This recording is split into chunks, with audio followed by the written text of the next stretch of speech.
तर गेल्या 8 दिवसांमध्ये दोन्ही राष्ट्रवादी एकत्र लढणार याची जोरदार चर्चा सुरू आहे। सत्ताधारी भाजपकडून सुद्धा जोरदार टीका सुरू झाली आहे। शरद पवारांकडे लोकच शिल्लक नाहीत म्हणून ते दादांसोबत जात आहेत असा टोला मंत्री राधाकृष्ण विखे पाटलांनी लगावला। विखेंनी थेट शरद पवारांनाच लक्ष केल्यामुळे पवारांच्या शिलेदारांनी विखेंना उत्तर दिलं। बारामती विरुद्ध नगर या सामन्यामध्ये नेमकं काय झालं पाहूया।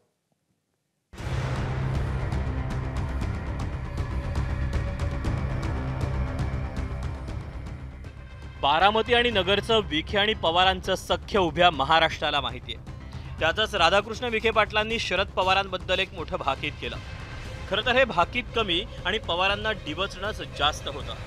शरद पवारांकडे कार्यकर्ताच शिल्लक नसल्यानं दोन्ही राष्ट्रवादी एकत्र येण्याची चर्चा सुरू आहे असं विश्लेषण विखेंनी केलं।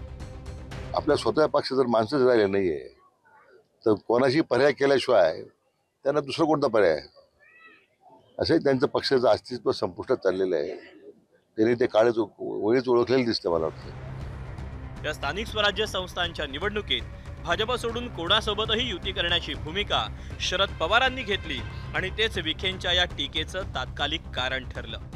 शरद पवारांकडे माणसंच शिल्लक राहिलेली नाहीत या टीकेनं पवारांचे एकनिष्ठ अनिल बाबू देशमुख संतापले। त्यांनी विखेंना जोरदार उत्तर दिलं।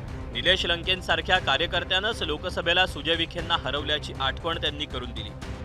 राधाकृष्ण विखे पाटील यांची पात्रता तरी आहे का? माननीय शरद पवार साहेबांवर टीका करायची त्यांची पात्रता आहे का? अरे राधाकृष्ण विखे पाटील हे सत्तेसाठी नैतिकता, तत्व, निष्ठा गहाण करून भारतीय जनता पार्टीत गेलेले आहे। आणि राहिला आता प्रश्न माननीय शरद पवार साहेबांच्या पक्षाच्या अस्तित्वाचा, ते तर पवार साहेबांच्या राष्ट्रवादी काँग्रेसनी लोकसभेच्या निवडणुकीमध्ये निलेश लंकेच्या माध्यमातून राधाकृष्ण विखे पाटील यांना दाखवून दिलेलं आहे। माजी खासदार, माजी मंत्री रावसाहेब दानवे यांनी खास आपल्या शैलीत शरद पवारांच्या भूमिकेचं समर्थन केलं। कुणासोबतही युती करू दिली नाहीत तर आहेत ते कार्यकर्तेही पळून जातील असा खोचक टोला त्यांनी मारला। काय करतील? 10 आमदार निवडून आले, त्यातले 4 सोलापूर मधलेच आहेत, 6 सारे राज्यातले, 6 राज्यात 6 आणि सोलापूरमध्ये 4। काय करतील बिचारे सांगा? आघाडी करण्यासाठी कोणतीही अट त्यांनी काय नाही कोणाशी कशामुळे मोकळं रान आता काय जिथं जमल तिथं। शेवटी कार्यकर्ते बी तर टिकले पाहिजे ना। आता जर काही बंधनं घातले आहे ते बी पळून जातील तर पक्ष डुबून जाईल। त्यामुळे त्यांनी दिली परवानगी। शरद पवारांनी आतापर्यंत राजकारणात जे पेरलं त्याचं प्रायश्चित्त घेण्याची वेळ त्यांच्यावर आली आहे ही दुसरी मोठी टीका विखेंनी केली। आणि त्यावर खासदार सुप्रिया सुळे यांनी अतिशय शांत, संयत आणि साचेबद्ध प्रतिक्रिया दिली। एक तर ते वयानी, पदानी सगळ्यांनीच माझ्यापेक्षा मोठी आहेत आणि एका सशक्त लोकशाहीमध्ये प्रत्येकाला बोलायचा अधिकार आहे।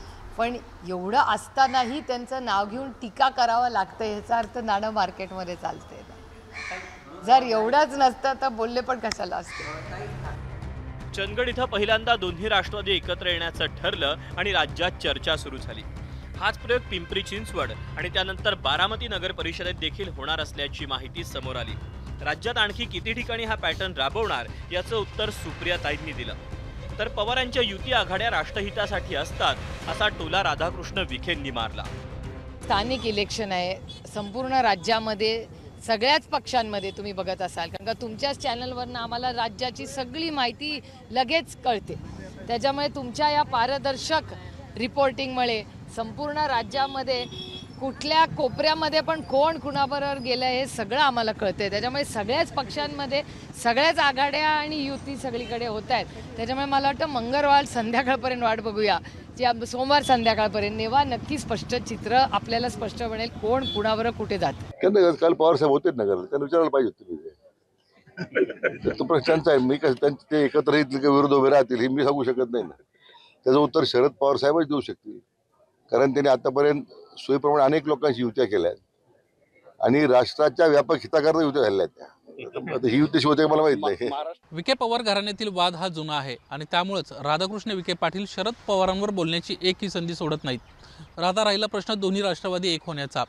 पार्थ पवार प्रकरणामुळे अडचणीत आलेले अजित पवार खरंच सत्ता सोडून शरद पवारांकडे जाणार की शरद पवार सत्तेत सहभागी होणार हे पाहणं आगामी काळात औत्सुक्याचं ठरणार आहे. कॅमेरामन मनोज जयस्वालसह निलेश बुदावले, एबीपी माझा, मुंबई. एबीपी माझा, उघडा डोळे बघा नीट.